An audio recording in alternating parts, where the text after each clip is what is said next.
Welcome to Nightchild Reviews and part 3 of the 1999 Deluxe Review. Today we'll be looking at Disc 3, which is part 1 of the legendary Vault tracks.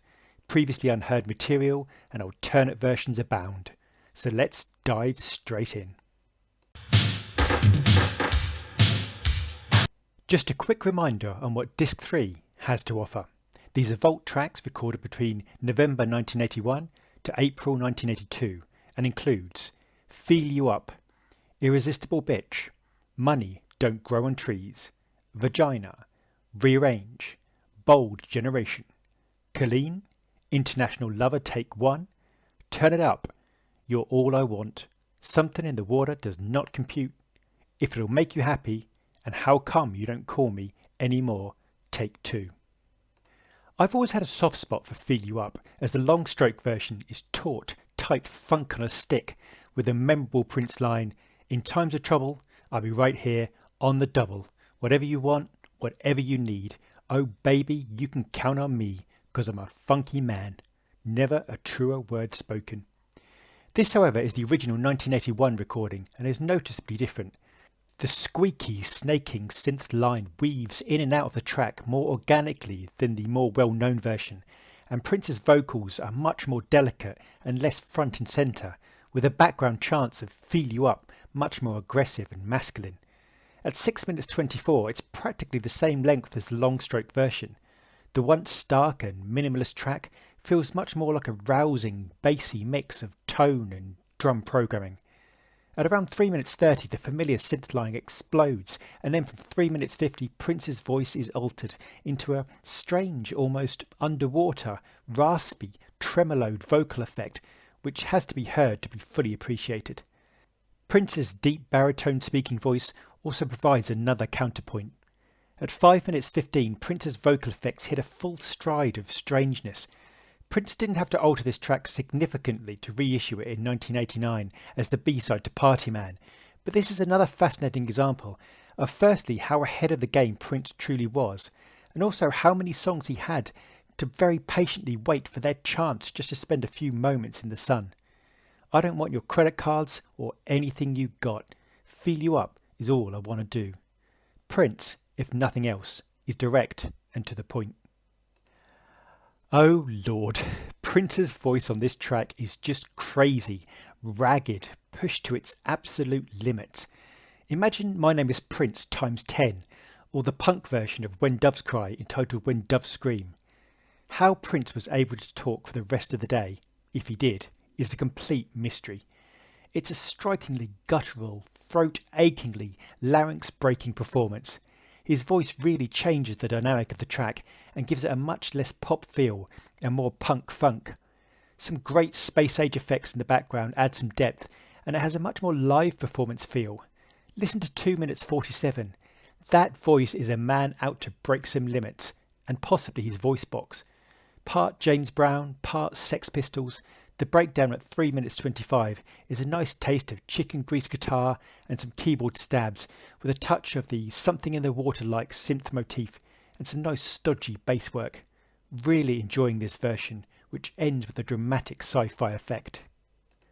Prince has often had a certain type of song that expounds his work ethic philosophy. One can think of tracks such as Push, Good Man and Make Your Mama Happy.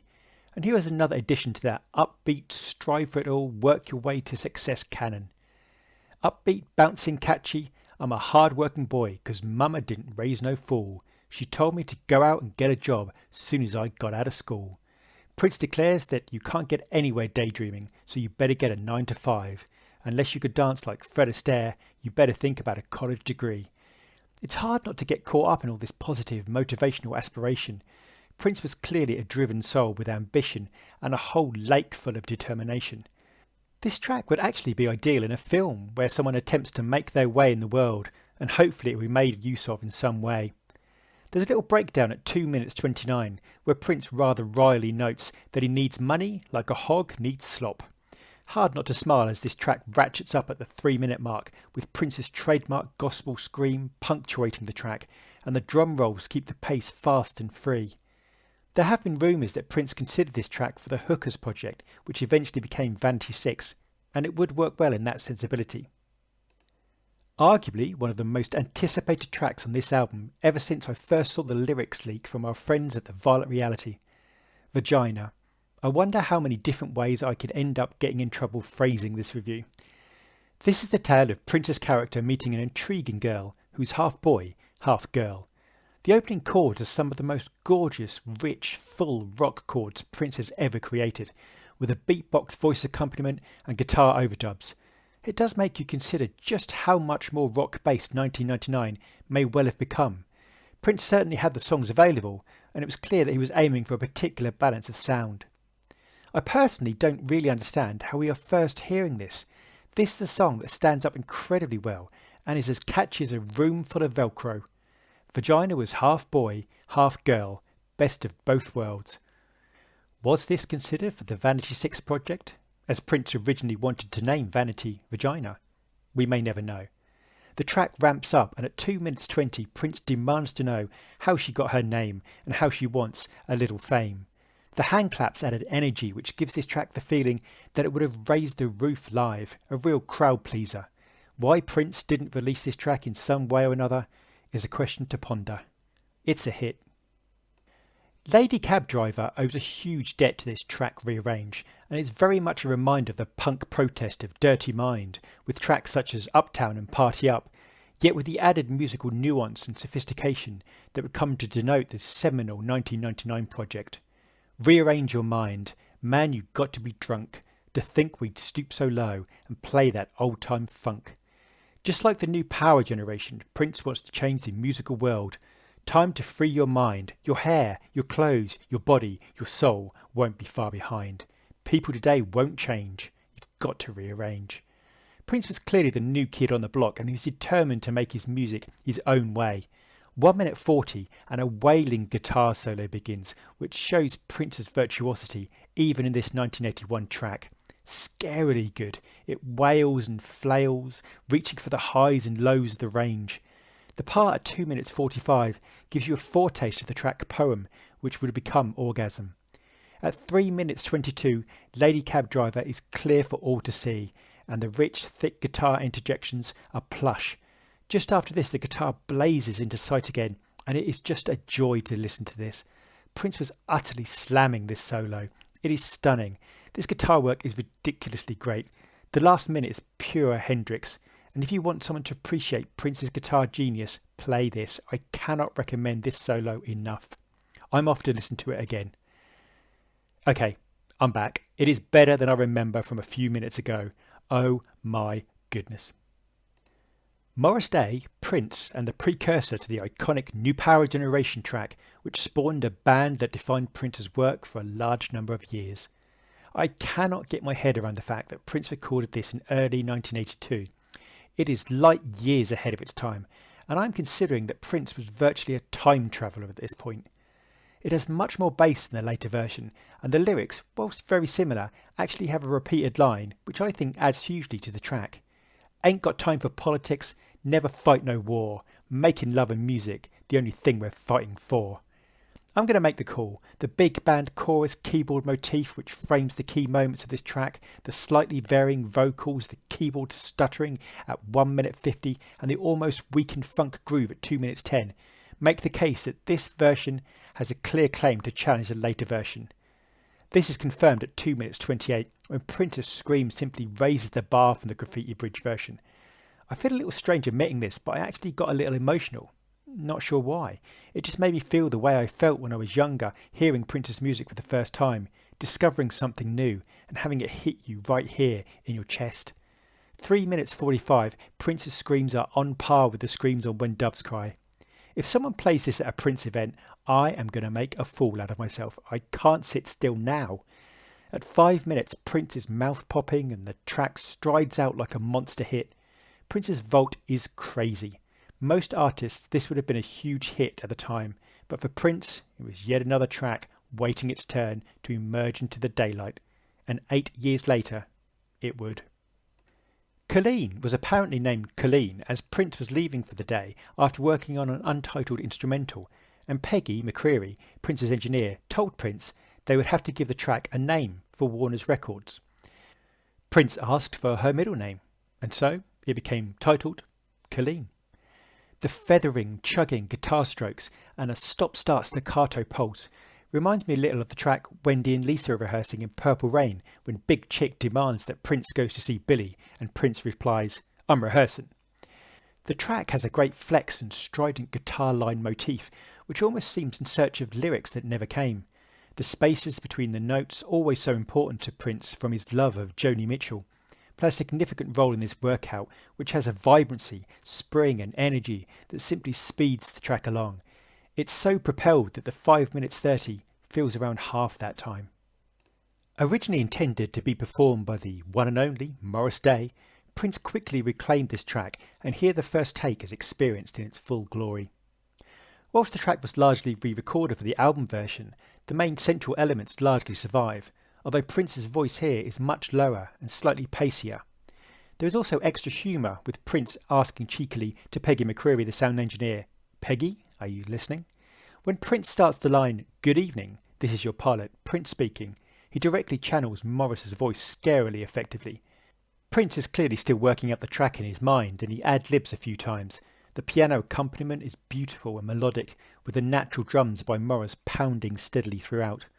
At just before 6 minutes, Prince can't contain the sultry bravado anymore and just bursts into laughter and declares, "Thank you for flying, Morris International," but quickly snaps, "Don't touch the cymbals." His mind always on sharp focus. I love hearing Prince work out on tracks and I'm fascinated by the decisions and developments the track makes, such as when Prince declares at 6 minutes 30, "Give me a nice ending right here, just touch the cymbals a little bit, you know?"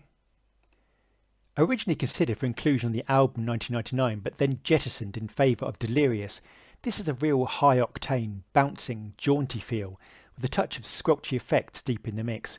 Prince's voice is high falsetto pushed hard with little droplets of sound falling in the backing environment. Indeed, a couple of lines, such as "You know I got a lot," are really close to Delirious. "Come on baby, what's it gonna be? Are you gonna do it or leave it up to me?" The scream at 3 minutes is perfect Prince, and whilst this is a seriously catchy fun jam, Prince must have preferred Delirious, which probably has stronger lyrical verses. Still, this is a fun track and makes you appreciate just how much great material Prince was creating at this time. For most artists, this is their lead track. For Prince, it's just another day at the office. Firstly, the story of this track, as told by engineer Peggy McCreary, is hilarious. Usually dressed in his customarily stylish manner, Prince showed up this time with a completely different look. Blue jeans, white t-shirt, black leather motorcycle jacket, black leather boots. He cut a rockabilly song called "You're All I Want." It made sense because of the way he was dressed, McCreary said. "After working 12 hours, I made him a cassette. He was standing at the door and he tossed me the cassette and said, 'Happy birthday.' He also gave me his jacket too. I have an unreleased Prince song," she said. "For him, that was one of the greatest gifts he could have ever given me. At the time, I just wanted my birthday off." That was him. Containing elements including the bass line from Delirious and a huge slice of lead line from Horny Toad. Indeed, that's what I hear most in this track. It also passed through the vocal talents of Kim Upshur and the musical interpretation of Eric Leeds, and was even considered for voting at Prince A Celebration, but ultimately never found a true home, until now.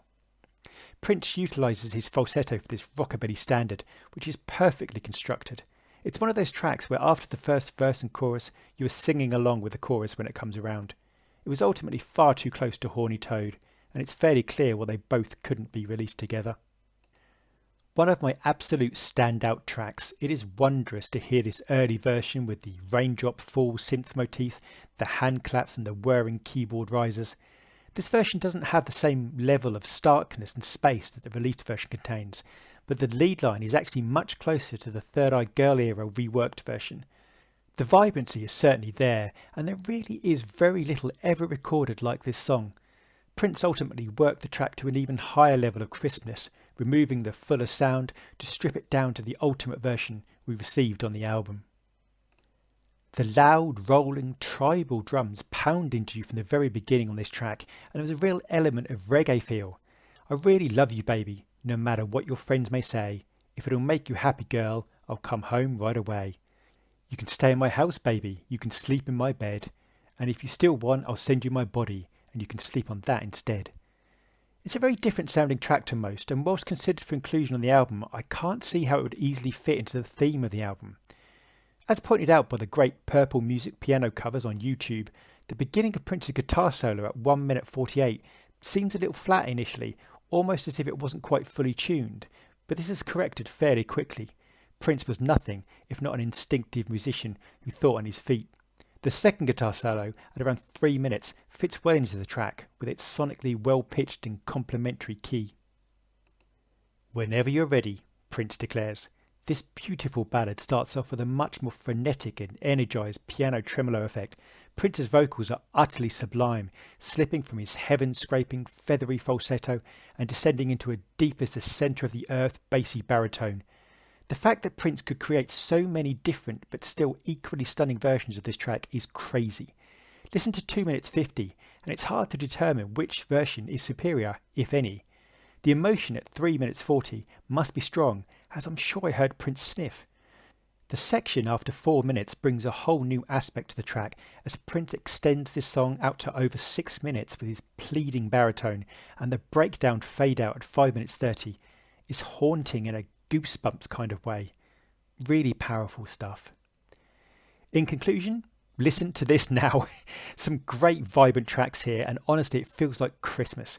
The early versions of some tracks such as Bold Generation prove true that Prince was heavily ahead of its time, and there are a few songs which will honestly leave you scratching your head as to why they weren't released at the time.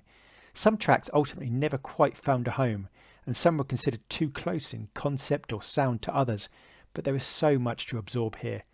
I'll see you tomorrow for part 4, in which we look at disc 4, which contains a load more vault tracks. Peace and be wild.